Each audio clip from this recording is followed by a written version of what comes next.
You want to read some poetry?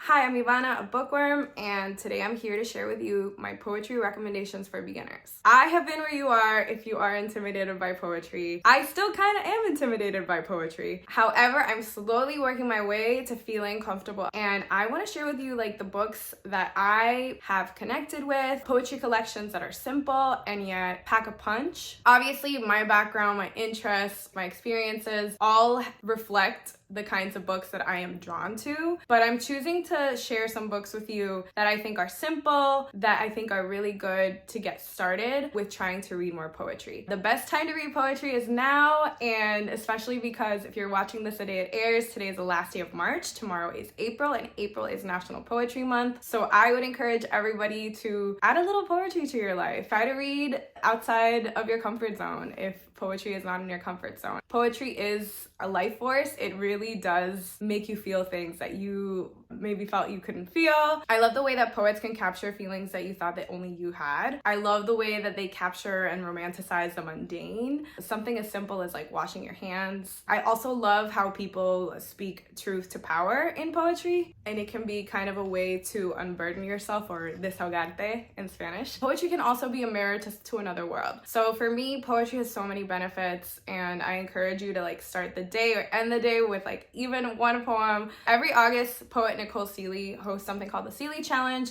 where she encourages everybody to read one poetry book a day. Yes, a day. I completed the challenge last year. It really was a transformative experience for me in letting me know that, yeah, maybe I do like poetry. These are some of the books that have gotten me into poetry. So hopefully one of these books will speak to you. So we're gonna get started. So the first recommendation that I have for you is PELUDA by Melissa Lozada-Oliva. Melissa is a spoken word poet. She also is a novelist, and she is just so kick-ass, and she's a Guate-Colombiana, so she's Guatemalan and Colombian. She was born and raised in Boston, Massachusetts, and her poetry speaks to me because it is so spunky. And this is the first book that I willingly read. I think I was entranced by the cover. It is so gorgeous. I love the bright colors and the woman with her hair. Presumably her, kind of looks like her maybe. This book showed me that poetry didn't have to be boring and slow and difficult to understand. I think that one thing that we forget when we talk about poetry, or one thing that people think about when they think about poetry, is that in order for poetry to be good,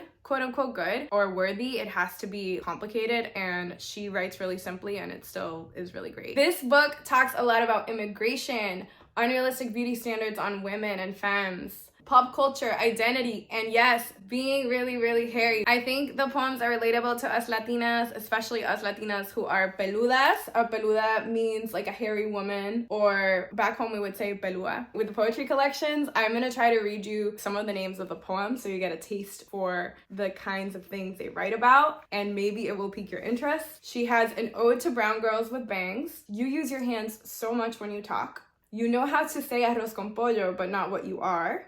I love What If My Last Name Got a Bikini Wax Too? And my favorite poem in this collection is called The Women in My Family Are Bitches. In a good way, you know, reclaiming the word. So the poem goes, the women in my family are bitches.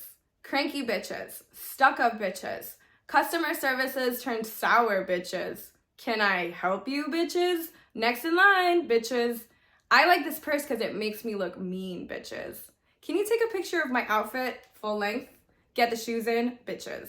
I always wear heels to la fiesta and I never take them off, bitches. All men will kill you, bitches. All men will leave you anyway, bitches. You better text me when you get home, okay? Bitches. Pray before the plane takes off, bitches. Pray before the baby comes, bitches. She has my eyes, my big mouth, my fight, bitches. Sing to the scabs on her knees when she falls down, bitches. Give abuelita bendiciones, bitches. It's okay not to be like bitches. On our own to infinity, bitches. The vengeful, violent, piss-prissed, and polished lipstick stain on an envelope. I'll be damned if I'm compliant, bitches. The what did you call us? What did you say to us? What's that kind of love called again? Bitches. Please don't cancel me. I love this. I think it's so great. That poem reminds me of my mom and the women in my family. And I hope that that taste left you with wanting more. And if that's not your jam, I got another one that's a little bit different. The second book I have for you is Catalog of Unabashed Gratitude by Ross Gay. And this is another book that I have read twice. And Ross Gay is a poet and a professor. He's a gardener. He also writes essays, and his work centers joy and loving the mundane and nature. I really love his poetry because it gives me hope for the future. Ross Gay also talks about racial oppression. He's a Black man. He is able to, through it all, through poetry, find life worth living and find the beauty in life. He also acknowledges the ephemeral nature of life. In this book, he talks about people who in his life who have passed, but he seems to somehow find a way to honor those people through poetry. This is a kind of book that makes you feel really, really warm and fuzzy inside, not in like a cloyingly sweet way either. I don't know how to describe it, but I just take my word for it. And if you don't, I'm gonna read you the table of contents and then part of the titular poem. He writes to the fig tree on 9th and Christian. He writes odes to different things in his life that bring him joy and that he feels grateful for, such as buttoning and unbuttoning his shirt. He has an ode to sleeping in his clothes and drinking water from his hands. He has a whole poem where he goes on about how disgustingly ugly his feet are, and I can relate. But it's not just about feet. I think like the beauty of his poems is that they start out going one direction and then somehow the tangents all lead to a beautiful ending. He does it really purposefully, so like they seem like tangents or asides, but he is somehow able to make it like really beautiful. Like I don't know how his brain works, but I love trying to work through his poems, and they're really, really simple as well. So I'm gonna read you a little bit from the Catalog of Unabashed Gratitude, just little excerpts because they capture how sweet and awesome he is. He says, "And thank you too, and thanks for the corduroy couch I have put you on. Put your feet up. Here's a light blanket, a pillow, dear one, for I think this is going to be long. I can't stop my gratitude, which includes, dear reader, you for staying here with me, for moving your lips just so as I speak. Here is a cup of tea. I have spooned honey into it. And you again, you, for the true kindness it has been for you to remain awake with me like this, nodding time to time and making that noise which I take to mean yes, or I understand, or please go on, but not too long, or why are you spitting so much, or easy tiger, hands to yourself.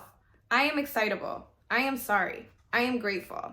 I just want us to be friends now, forever. Take this bowl of blackberries from the garden. The sun has made them warm. I picked them just for you.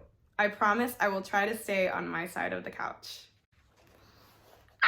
Just really sweet and really wonderful to read his poetry. The next one is Serious Concerns by Wendy Cope. She's a British author. This was actually written in 1992. Wendy Cope is still alive. She is 77 years old, and her poetry is, I don't know, it feels kind of old-timey because she does use rhyme schemes, and it's also really, really simple, but this is the kind of collection that you can just open up and read it and just find delight and joy in what she writes. What I like a lot about Wendy Cope as an author is that she uses humor, that her poems are short, and I also really enjoy the fact that she critiques pretension and she kind of rejects pretension. I think that in the poetry community and in the literature community, a lot of people gatekeep and get to decide what is or is not worthy. She pushes back on the haters who have said awful things about her poetry and how she lacks substance because her poetry is so simple. Serious Concerns, the titular poem, is actually her pushing back on her critics. She also talks a lot about being a woman